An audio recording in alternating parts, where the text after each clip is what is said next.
le Conseil des ministres a adopté un projet de loi constitutionnelle dans laquelle il y a effectivement le principe qui est annoncé, qui est l'officialisation des langues nationales. Et le français qui n'est plus la langue officielle. D'abord, il faut faire la distinction entre les langues et les dialectes. Parce qu'une langue peut avoir plusieurs dialectes. Et là, il est question des langues nationales, donc il faut déjà exclure les dialectes. Deuxièmement, nous avons déjà une loi de 2019 qui porte loi d'orientation sur les modalités de promotion et d'officialisation des langues nationales. Et quand vous regardez au niveau de cette loi, les critères d'officialisation d'une langue, ils sont déjà établis, à savoir d'abord le poids démographique de la langue, sa véhicularité, c'est-à-dire sa capacité à pouvoir servir d'instrument d'échange au-delà de la communauté ethnique. Il y a son caractère transfrontalier, il y a surtout sa plus-value sociale et la masse critique que cette langue puisse représenter au niveau de la société.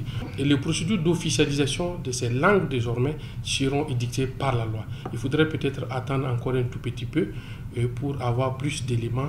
Le contenu de l'officialisation, c'est que la langue soit utilisée dans l'administration publique et dans les autres secteurs de la vie socio-économique. C'est là même la conséquence de l'officialisation de la langue. Et comme nous le disons, il faut attendre la loi qui va certainement définir, bien entendu, des critères d'officialisation des langues nationales. Et à partir de cet instant, on saura quelles sont les langues nationales qui pourront être officialisées et qui seront naturellement.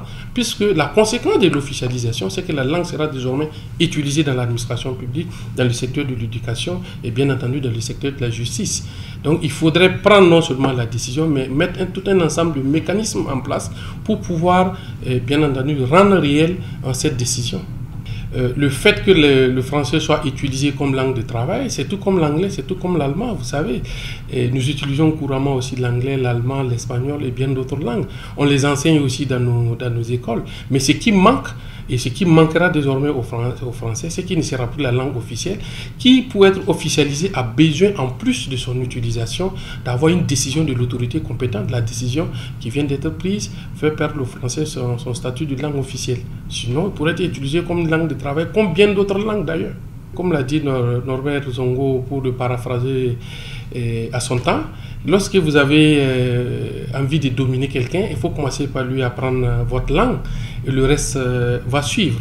Donc c'est dire que les langues comportent en elles un aspect culturel, ont été pendant longtemps utilisées comme un instrument de vassalisation de nos peuples.